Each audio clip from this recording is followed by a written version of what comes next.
ಎಷ್ಟೇ ಆನೆ ಬಗಳಿದರೆ ಆನೆಯ ಮಾನ ಹಕ್ಕು ಸರ್ವಜ್ಞ. ನಮ್ಮ ಗುರುಗಳಿಗೆ ಹೇಳಿದರು, ನಾಯಿಗಳು ಕೂಗ್ತಾ ಇದ್ದು ಯಾಕೆ ಅಂದರೆ ಆನೆ ಬಂತು. ನಾಯಿಗಳು ಕೂಗದೆ ಸ್ವಭಾವಕ್ಕೆ ಹೋಗ್ತವೆ, ಆನೆ ಬರದೆ ಸ್ವಭಾವ ಹೋಗ್ತವೆ. ಆದರೆ ನಾಯಿ ಕೂಗದಂಗೆ ಆನೆ ಕೂಗಿದರೆ ಆನೆಗೆ ಯಾವ ಮರ್ಯಾದೆ ಇರಲ್ಲ. ಹಾಗೆ ಯಾರ ಹೊಡ್ತಾರೆ ಅಂತ ತಲೆ ಕೆಡಿಸ್ಕೊಳ್ಳೋದು ಬೇಡ. ಪಂಚತಂತ್ರದಲ್ಲಿ ಒಂದು ಕತೆ ಬರುತ್ತೆ. ಈ ಭಗವಂತನ ಹತ್ರ ಹೋಗಿ ಕತ್ತಲೆ ದೂರ ಹೇಳ್ತಂತೆ. ಏನು, ನಾನು ಎಲ್ಲಿರ್ತೀನಿ ಓಡಿಸ್ಕೊಂಬತ್ತಾನೆ ಕಣ್ರಿ ಇವನು ಸೂರ್ಯ. ನಾನು ಎಲ್ಲಿರ್ತೀನಿ ಬೆಳಕು ಬಂದು ಓಡಿಸ್ಕೊಂಡು ಹೋಗ್ಬಿಡುತ್ತೆ. ನನಗೆ ನೆಮ್ಮದಿ ಇರೋಕ್ಕೆ ಬಿಡಲ್ಲ, ಕುತ್ಕೊಳಕ್ಕೆ ಬಿಡಲ್ಲ, ನಿಂತ್ಕೊಳಕ್ಕೆ ಬಿಡಲ್ಲ. ಆ ಕತ್ತಲೆ ಆ ಭಗವಂತನಿಗೆ ದೂರ ಹೇಳ್ತು. ಅದಕ್ಕೆ ಭಗವಂತ ಹೇಳಿದ, ಕರೆಸ್ತೀನಪ್ಪ ಅವನ್ನೇ ಮಾತಾಡೋದು ತಡಿ. ಆ ಸೂರ್ಯನ ಕರೆಸಿ ಭಗವಂತ ಕೇಳಿದ, ಯಾತಕ್ಕಪ್ಪ ತೊಂದರೆ ಕೊಡ್ತೀಯ ಪಾಪ ಅವನಿಗೆ ಕತ್ತಲಿಗೆ, ಯಾಕೆ ನೋವು ಕೊಡ್ತೀಯ, ಬಿಡು ಬದುಕಲಿ ಅವನಿಗೆ ಅಂತ. ಅದಕ್ಕೆ ಆ ಬೆಳಕು ಹೇಳ್ತಂತೆ, ಅದ್ಯಾರು ಸೂರ್ಯ ಕರ್ಕೊಂಬರ್ರಿ, ಕತ್ಲೆ ಕರ್ಕೊಂಬರ್ರಿ, ನನ್ನಿದ್ರಿಗೆ ಹೇಳಿಸ್ರಿ ಅಂತ ಹೇಳ್ತ. ಬೆಳಕಿದ್ದಲ್ಲಿ ಕತ್ಲೆ ಬರೋಕ್ಕಾಗಲ್ಲ, ಕತ್ಲೆ ಇದ್ದಲ್ಲಿ ಬೆಳಕು ಬರ್ಬೋದು, ಬೆಳಕಿದ್ದಲ್ಲಿ ಕತ್ಲೆ ಬರೋಕ್ಕಾಗಲ್ಲ. ಹಾಗೆ ಅವ್ಯಾವನ್ನೂ ಗಮನದಲ್ಲಿ ಇಟ್ಕೋಬಾರ್ದು. ನಮ್ಮ ಕೆಲಸ, ನಮ್ಮ ಚಿಂತೆ, ನಮ್ಮ ಬದುಕು ಅದು ಮುಖ್ಯವಾಗಿರಬೇಕು. ಕಾಳಿದಾಸ ಒಂದು ಕಡೆ ಹೇಳ್ತಾನೆ, ಅಜಾಚರ್ಮ ನಿಶ್ವಾಸಾದ್ವಹತೆ ಪಂಚಲೋಕಂ ಸಾಧು ಸಂತಾಪ ನಿಶ್ವಾಸತ್ ಕಿಮಾಶ್ಚರ್ಯಂ ಕುಲಶ್ಚಯಂ ಅಂತ. ಒಬ್ಬ ತಿಥಿ ಮಾಡ್ತಾನೆ ನೋಡ್ರಿ ಆಚಾರ್ಯ. ಆ ತಿಥಿ ಒತ್ತಿ ಒತ್ತಿ ಗಟ್ಟಿಯಾದ ಆ ಒಳ ಬರ್ತಕ್ಕಂಥ ಗಾಳಿ, ಸತ್ತ ಆಡಿನ ಚರ್ಮದಿಂದ ಮಾಡಿದ ತಿಥಿ, ಅದ್ರ ಒಳ ಬರ್ತಕ್ಕಂಥ ಗಾಳಿ ಗಟ್ಟಿಯಾದ ಪಂಚಲೋಹಗಳನ್ನು ಕರಗಿ ನೀರು ಮಾಡ್ತದೆ. ಅಜಾಚರ್ಮ ನಿಶ್ವಾಸಾದ್ವಹತೆ ಪಂಚಲೋಕಂ ನೀರು ಮಾಡ್ತದೆ.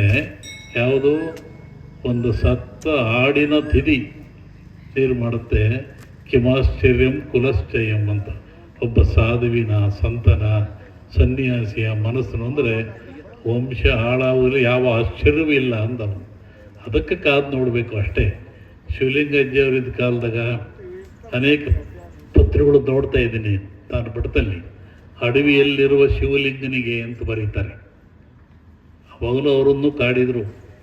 ಒಂದು ಹೆಸರಿದೇಕಲಾಗಿ ಒಂದು ನೋಟಿಸ್ ಕೊಡ್ತಾರೆ ತಹಸೀಲ್ದಾರರಿಂದ, ಅಡವಿಯಲ್ಲಿರುವ ಶಿವಲಿಂಗನಿಗೆ ಅಂತ. ಅದಕ್ಕೆ ಇವರು ಉತ್ತರ ಕೊಡ್ತಾರೆ ಅವರಿಗೆ, ನೀವು ಬಂದು ನಮಗೆ ಹೇಳಬೇಕು ಅಂತ ತಹಸೀಲ್ದಾರ್ ಉತ್ತರ ಬರೀತಾನೆ. ಅದಕ್ಕೆ ಅಜ್ಜಿಯವರು ಉತ್ತರ ಕೊಡಿಸ್ತಾರೆ. ಮರದಲ್ಲಿ ಪತ್ರ ಇದೆ, ಹೈದರಾಬಾದ್ ನಿಜಾಮನು, ಪೂರ್ವದ ಚಾಮರಾಜ ಒಡೆಯರು, ದಿಲ್ಲಿ ನವಾಬರು, ಮೈಸೂರು ನರಸರು ನಮ್ಮಲ್ಲಿ ಬಂದು ಕೇಳ್ಕೊಂಡು ಹೋಗಿದ್ದಾರೆ. ಅದಕ್ಕೆ ನಮ್ಮ ಮುರಳಿಂಗಣ್ಣಂತ ಏಜೆಂಟ್ ಕಳಿಸ್ತೀನಿ, ಅವನತ್ತು ಉತ್ತರ ಪಡ್ಕೊಳ್ಳಿ ಅಂತ. ಹಾಗೆ ಈ ಸಮಸ್ಯೆಗಳು ಇರೋದೆ. ನಿನ್ನೆ ರಾತ್ರಿ ಹೇಳಿದೆ ನಾವು, ಕಾಡಪ್ಪ ಅಂತ ಬಹುದೊಡ್ಡ ಶ್ರೀಮಂತ ಹಾರನಹಳ್ಳಿ ಒಳಗೆ, ಅದು ಕೋಡಿಮಠದಿಂದಲೇ ಆಶೀರ್ವಾದ ಉದ್ಧಾರ ಆಗಿದ್ದವನು.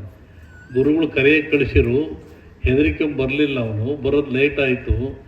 ಗುರುಗಳು ಸಹನೆ ಮೀರಿದಾಗ ಹೇಳಿದರು, ನಿನ್ನ ಮನೆ ಕಡಗರು ಕೇರಿ ಆಗಲಿ ಅಂತ. ಇವತ್ತು ಹಾರನಹಳ್ಳಿ ಒಳಗೆ ಹೋಗ್ರಿ, ಬಸ್ ಸ್ಟ್ಯಾಂಡಿಂದ ಹೋಗಿದ್ದ ಬಲಭಾಗದಲ್ಲಿ ಒಂದು 300 ಜನ ಮಹಮ್ಮದೀಯ ಬಂಧುಗಳು ಮನೆ ಐತಿ. ಆ ಮನೆ ಮಧ್ಯದಲ್ಲಿ ಬಸವಣ್ಣನ ದೇವಸ್ಥಾನ ಇದೆ. ಇವತ್ತು ನೋಡ್ಬೋದು ನೀವು, 300 ಮನೆಗಳ ಮಹಮ್ಮದೀಯ ಬಂಧುಗಳ ಮನೆಯ ಪಕ್ಕದಲ್ಲಿ ಒಂದು ಬಸವಣ್ಣನ ದೇವಸ್ಥಾನ ಇದೆ. ಆ ಗುರುಗಳೇನು ಅವತ್ತು ನುಡಿದರು, ಕಡಗರು ಕೇರಿ ಆಗಲಿ ನಿನ್ನ ಮನೆ ಅಂತೇಳಿ. ಇವತ್ತೆಲ್ಲ ಒಂದು 8-10 ಎಕರೆ ಜಾಗದಲ್ಲಿ ಹೋಗಿ ಬಸವಣ್ಣನ ದೇವಸ್ಥಾನ ಇದೆ. ಇವತ್ತು ಅಲ್ಲಿ ನಡೀತಾ. ಅಂದರೆ ನೊಂದ ಸನ್ಯಾಸಿಗಳ ಮಾತು, ನೋವು ವಂಶವನ್ನೇ ಹಾಳು ಮಾಡ್ತದೆ. ಅಂಥ ಸನ್ಯಾಸತ್ವವನ್ನು ಗಳಿಸ್ಬೇಕು, ಅಂಥ ಶಕ್ತಿಯನ್ನು ಗಳಿಸ್ಬೇಕು. ಅದು ನಮಗೆ ಒಂದು ಶ್ರೇಷ್ಠವಾಗಿರ್ತಕ್ಕಂಥದ್ದು. ಯಾರೋ ಏನೋ ಅಂತಾರೆ, ನಾವ್ಯಾಕೆ ತಲೆ ಕೆಡಿಸ್ಕೋಬೇಕು, ನಾವು ಹಂಗಿದ್ರೆ ತಲೆ ಕೆಡಿಸ್ಕೋಬೇಕು. ತಲೆ ಕೆಡಿಸೋ ಅವಶ್ಯಕತೆ ಇಲ್ಲ. ನೀವು ಹೇಳಿರೋ ಉತ್ತರ ಕೆಲವೇ ದಿನಗಳು ಸಿಗುತ್ತೆ, ಒಂದು ಪವಾಡ ಆಗುತ್ತೆ, ಹೆಣಗಳು ಹುರುಳ್ತವೆ. ಅವರವೆಲ್ಲ ನೋಡಿ ಅವ್ರ ಪಾಪಕ್ಕೆ ಅವರೇ ಹೋಗ್ತಾರೆ. ಯಾಕೆ ತಲೆ ಕೆಡಿಸ್ಕೋಬೇಕು? ಹಾಗಾಗಿ ಇವತ್ತಿಲ್ಲಿ ಗೌರವನ ಕೆಲಸ. ನಿಜವಾಗ್ಲೂ ನಮ್ಮ ಶಿವನ ಬಗ್ಗೆ ನನಗೆ ಭಾಳ ಅಭಿಮಾನ ಇದೆ. ಅವನು ಹುಟ್ಟಿರೋದೇ ಶಿವಲಿಂಗಜ್ಜನ ಆಶೀರ್ವಾದದಲ್ಲಿ. ಅವ್ರ ಅಪ್ಪರು ಬಂದು ಹೇಳ್ತಾ ಇದ್ರು, ಮಕ್ಕಳೆಲ್ಲ ಬುದ್ಧಿ ಅದಕ್ಕೆ ಇಲ್ಲೊಂದು ಪತ್ರಿಕೆಗಡೆ ಹಾಕು ಅಂದ್ರೆ ಹಾಕಿದ್ವಿ.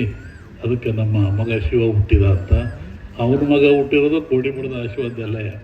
ಅದು ಹೇಳೋದೇ ಇಲ್ಲ ಕಳ್ಳ ಅವನು, ನಾನು ಭಕ್ತ ಅಂತ ಅವನು. ಹೀಗಾಗಿ ಭಾಳ ಎತ್ತರಕ್ಕೆ ಬೆಳೆದೇನೆ. ನಮ್ಮ ಮೊನ್ನೆ ಆತನಿಗೆ ದುಬೈನಲ್ಲಿ ದೊಡ್ಡ ಸನ್ಮಾನ ಮಾಡಿದ್ದಾರೆ. ಆ ಫ್ಲೈಟ್ ಇದೆಲ್ಲ ಸನ್ಮಾನ ಮಾಡಿ ವಿಜಯ ಸಂಕೇಶ್ವರರು ಅಲ್ಲಿಂದ ಮತ್ತೆ ಮಠಕ್ಕೆ ಬಂದ ಶಾಲು ಎಲ್ಲ ಕೊಟ್ಟು ಬುದ್ಧಿ ಎಲ್ಲ ಆಶೀರ್ವಾದ ಆಯ್ತು ನನಗೆ ಅಂತೇಳಿ ಭಾಳ ಖುಷಿ ಆಯ್ತು ನನಗೆ.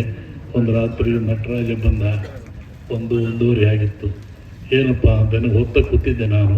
ಹಿಂಗಾಗಿದೆ, ಈ ಜಾಗದ ಬಗ್ಗೆ ಬೇರೆಯವರಿಗೆ ಮಾರಾಟ ಆಗಿದೆ, ನಮ್ಮ ಗೌರಮ್ಮನ ಕತೆ ಮುಗೀತು, ನಮಗೆಲ್ಲೂ ಏನೂ ಇಲ್ಲ, ಮಡ್ತ ಗಿಡಕ್ಕೆ ಬರಲ್ಲ, ಏನು ಮಾಡೋಣ ಬುದ್ಧಿ, ಏನಪ್ಪ ಕೇಳು ಅಂತ ಕೇಳಿದೆ. ಈಗ KVN ಶಿವಣ್ಣರಿದೆಲ್ಲ ತೊಗೊಂಡ್ಬಿಟ್ಟಿದ್ದಾರೆ ಬುದ್ಧಿ, ಅವರು ನಾಳೆ ರಿಜಿಸ್ಟರ್ ಮಾಡಿಸ್ಕೊಂತಾರೆ ಮತ್ತು ವಾಪಸ್ ಕೊಡ್ತಾರೆ ಹೆಂಗೆ ಅಂತ. ಅದಕ್ಕೆ ನಾನು ಹೇಳಿದೆ, ಅಂಥ ಹುಡುಗಲ್ಲಪ್ಪ ಅವನು, ಆದ್ರೆ ತಗೋ ಫೋನ್ ನೋಡೋಣ ಅಂತೇಳಿ. ರಾತ್ರಿ 1:30 ಫೋನ್ ಮಾಡಿದೆ, ತಗೊಂಡ ಬುದ್ಧಿ ಹಿಂಗೆ ಆಗ್ಬೇಕಲ್ಲ ಅಂತ ಹೇಳಿದ್ನಲ್ಲ. ಅವನು ಸ್ಪಷ್ಟ ಹೇಳ್ದ. ಅವ್ರು ಹೆಂಗೆ ಹೇಳ್ದಂಗೆ ಬುದ್ಧಿ ನಿಮ್ಮ ಮಾತಿಗೆ ಎರಡಾಡ್ದು ಉಂಟೆ, ನಾನು ಖಂಡಿತವಾಗಿ ನಾನು ಮಾಡಿಕೊಡ್ತೀನಿ ಮಠಕ್ಕೆ ಅಂತೇಳಿ ಅವ್ರಿಗೆ ಕೊಟ್ಟು ಮಾತನ್ನು ಉಳಿಸ್ಕೊಂಡ. ಆಮೇಲೆ ಇದೆಲ್ಲ ರಿಜಿಸ್ಟ್ರ್ ಆಯಿತು. ಬಂದಿರೋ ನಮ್ಮ ಹತ್ರ ಬಂದಿದ್ದ, 51,000 ಕೊಡ್ತೀನಿ ಬುದ್ಧಿಯಿಂದ.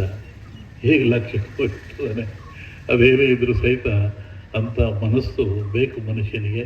ಹೀಗಾಗಿ ಇಲ್ಲಿ ಗೌರಮ್ಮನರದು ಮೂಲ ಹಳೇದು ವಸ್ತು ಬೇಡ, ಎಲ್ಲ ಸರಿಯಾಗುತ್ತೆ, ಯಾವುದೇ ತೊಂದರೆ ಆಗಲ್ಲ. ಅಜ್ಜಯ್ಯನವ್ರು ಇದ್ದಾರೆ. ಏನೋ ಒಂದು ಕೋಪದಲ್ಲಿ ಆಗ್ತದೆ, ಅದು ಸಿಟ್ಟಿನಲ್ಲಿ ಮೂಗು ಶಾಂತಿಲಿ ಬರಲ್ಲ. ಏನೋ ನಡೆದಿರ್ತವೆಲ್ಲ ತಲೆ ಕೆಡಿಸಬಾರ್ದು. ಅವರು ನಮ್ಮವರೇ, ಅವರು ನಮ್ಮ ಹುಡುಗರೇ, ಎಲ್ಲರೂ ನಮ್ಮವರೇ. ಕಾಲ ಪಕ್ವವಾಗಬೇಕು. ಮತ್ತೆ ರಾತ್ರಿ ಹೇಳಿದ ನಿಮಗೆ, ಮತ್ತೆ ಗತವೈಭವ ಮೆರೀತದೆ, ಅಮ್ಮನರು ಚೆನ್ನಾಗಿ ನಡೀತದೆ, ಶಿವಲಿಂಗ ಜೈನರು ಇದ್ದಾರೆ. ಹಾಗಾಗಿ ಇವತ್ತು ನಮ್ಮ ಶೇಖರಪ್ಪ ಆಗಲಿ, ಚಂದ್ರಣ್ಣ, ನಮ್ಮ ಬೈರೇಟಿ ಬಸವರಾಜು, ನಮ್ಮ ಶಿವು, ನಮ್ಮ ಬಾಣವರ್ಧ ಅವರು ಹೇಳಿದಾಗೆ ಅವ್ರ ಮನೆಗೆ ಏನೇ ಕೆಲಸರೂ ನಮಗೆ ಕರೀತಾರೆ. ಅವರ ಅಮ್ಮ ಅವ್ರ ಮಗನಿಗೆ ಹೇಳ್ತಾ ಇತ್ತು ಮದುವೆ ದಿನ, ನಮ್ಮ 3 ಗುರುಗಳು ಕಣಪ್ಪ ಇವರು, ನಮ್ಮ 3 ಗುರುಗಳು ತಿಳ್ಕೊಳ್ರಿ ಅಂತ ಮಗನಿಗೆ ಹೇಳ್ತಾ ಇದ್ರು. ಮೊನ್ನೆ ಅವನಿಗೆ ಹೇಳಿದೆ, ಅವ್ರನ್ನ ಕರೀರೋ, ಯಾಕೆ ಬಿಡ್ತೀರಾ ಅಂತಂತೇಳಿ. ನೋಡಿ, ಆ ಅಮ್ಮನ ತಾಯಿ ಒಳಗೆ ಅವ್ರು ಆಲ್ಮತ್ತರು ಇಲ್ಲ, ನಾವು ಆಲ್ಮತ್ತರು, ಅವ್ರ ಲಿಂಗಾಯಿತರು. ಆ ನಮಸ್ಕಾರ ಮಾಡ್ಬೇಕಾದ್ರೆ ಮಗನಿಗೆ ಹೇಳ್ತಾ 20 ಜನ ಇತ್ತು. ಆ ಹುಡುಗನಿಗೆ ಹೇಳ್ತಾ ಇತ್ತು, ನಮ್ಮ 3 ಗುರುಗಳು, ನಮ್ಮ ಮಠ, ನಮ್ಮ ಸ್ವಾಮಿಗಳು ಕಣೋ ಅಂತ ಹೇಳ್ತಾ ಇತ್ತು. ಅವರ ಮಾವ ರಾಮಕೃಷ್ಣಯ್ಯ ಅಂತಿದ್ರು. ಅವರು ನಮಗೆ ಭಾಳ ಸಹಾಯ ಮಾಡಿದನು, ಚೀಫ್ ಆಫೀಸರ್ ಆಗಿದ್ದ. ಅದೇನೇ ಇರಲಿ, ಇವತ್ತಿನ ದಿವಸ ಈ ಸುತ್ತಮುತ್ತ ಹಳ್ಳಿ ಜನಗಳು ವಿಶೇಷವಾಗಿ ನಮಗೆ ನೆನೆಸ್ತಕ್ಕಂಥದ್ದು 2 ಫ್ಯಾಮಿಲಿ, ಒಂದು ಮುದ್ದೇಗೌಡರು ಫ್ಯಾಮಿಲಿ, ಮತ್ತೊಂದು ಕಿತ್ತಿನಕೆರೆ ಶಿವಲಿಂಗ ಶೆಟ್ಟರು ಫ್ಯಾಮಿಲಿ. ಶಿವಲಿಂಗಜ್ಜಿಯರ ಕಾಲದಲ್ಲಿ ಇವೆರಡು ಫ್ಯಾಮಿಲಿ ಸೇವೆ ಅತ್ಯಂತ ಪವಿತ್ರವಾಗಿರ್ತಕ್ಕಂಥದ್ದು. ಮತ್ತು ಯಾಚಿನಹಳ್ಳಿ ಮಾದೇಗೌಡರು ಎಲ್ಲ ಸಮಾಜದವರು ಸೇರಿದ್ದೀರ, ಭಾಳ ಸಂತೋಷ ಆಯಿತು. ಯಾರನ್ನು ಹಾಕೋದು ಬಿಡೋದು ಕೊಪ್ಪಿ ಹೇಳಿಲ್ಲ. ನಾನು ಅಧ್ಯಕ್ಷರು ಕಮಿಟಿಯವ್ರಿಗೆ ಹೇಳಿದೆ, ಯಾರನ್ನು ಬೇಕಾದ್ರೂ ಹಾಕ್ರಪ್ಪ, ಕರೀರಿ, ಚೆನ್ನಾಗಿ ಆಗಬೇಕು ಗುರು ಸೇವೆ ಅಂತ. ಹಾಗೆಲ್ಲರೂ ಮಾಡಿದ್ದೀರ.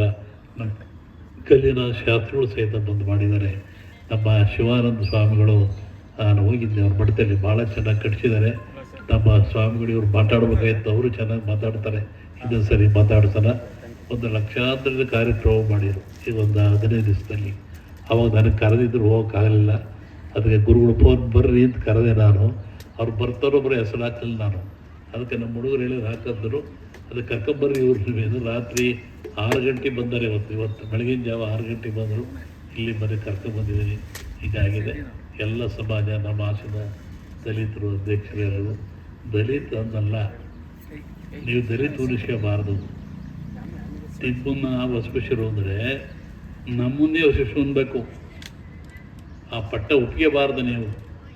ನೀವು ನಮ್ಮನ್ನು ಅಸ್ಪೃಶ್ಯರು ಅಂದರೆ ನಾವು ನೀವು ನಾವಲ್ಲ ನೀವು ಅಂತ ಹೇಳಬೇಕು. ಅಂಥ ಒಂದು ಕಾಲ ಇದೆ. ಅಂಬೇಡ್ಕರ್ ಅವರು ನಿಜಲಿಂಗಪ್ಪನಿಗೆ ಹೇಳಿರಂತೆ, ಏನ್ರಿ ಬಸವಣ್ಣ ಲಿಂಗ ಕೊಟ್ಟ, ಕೈಲಿ ಮುಚ್ಚಿಗೆ ಬಿಟ್ಟರೆ ನೀವು ನಮಗೆ ಕೊಡಲೇ ಇಲ್ಲ, ನೀವೇನಾದ್ರು ನಮಗೆ ಕೊಟ್ಟಿದ್ರೆ ನಾವು ಬುದ್ಧರಾಗ್ತಿರಲಿಲ್ಲ. ಎಂತಹ ಬಸವಣ್ಣ ಅಂತೇಳಿ. ಹಾಗಾಗಿ ಎಲ್ಲರಲ್ಲಿ ಮನಸ್ಸು ಮೂಡ್ತಾ ಇದೆ, ಬರ್ತಾ ಇದೆ.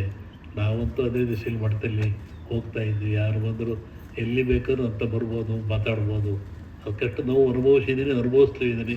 ಆದರೆ ಅದರಿಂದ ಹಿಂದೆ ಪಡೆಯಲ್ಲ ನಾನು. ಹಾಗಾಗಿ ಎಲ್ಲರೂ ಸಮಾಧಾನ ಒಂದೇ. ಇಲ್ಲೂ ಅಷ್ಟೇ ನಮ್ಮ ಹುಡುಗರಿಗೆ ಹೇಳ್ತೀನಿ, ಯಾರು ಬಂದರೂ ಬಿಡ್ಬೇಕಡಪ್ಪ, ಯಾರು ಒಳಗೆ ಬಿಡ್ರಿ, ಎಲ್ಲರಿಗೂ ಊಟ ಹಾಕ್ಸ್ರಿ ಬರಲಿ ಅಂತ ಅದು ಆಗಬೇಕು. ಆ ದೃಷ್ಟಿಯಲ್ಲಿ ಇವತ್ತು ಎಲ್ಲ ಬಂದಿದ್ದೀರ. ವೇಳೆ ಭಾಳ ಆಗಿದೆ, ಎಲ್ಲ ಪ್ರಸಾದ ತಗೊಳ್ರಿ. ಇನ್ನು ಹೆಚ್ಚು ಹೆಚ್ಚು ಕಾರ್ಯಗಳು ನಡೀತವೆ, ದೇವಾಲಯ ಅದಾಗ್ತದೆ, ಭಾಳ ದೇವಿಯ ಕೆಲಸ ಆಗಲಿ ಅಂತ ಹಾರೈಸಿ ಈ ದುಡಿದು ಎಲ್ಲರಿಗೂ ಸಹಿತ ಶುಭವನ್ನು ಕೋರಿ ನಮ್ಮ ಮಾತನ್ನು ಮುಗಿಸ್ತೀನಿ.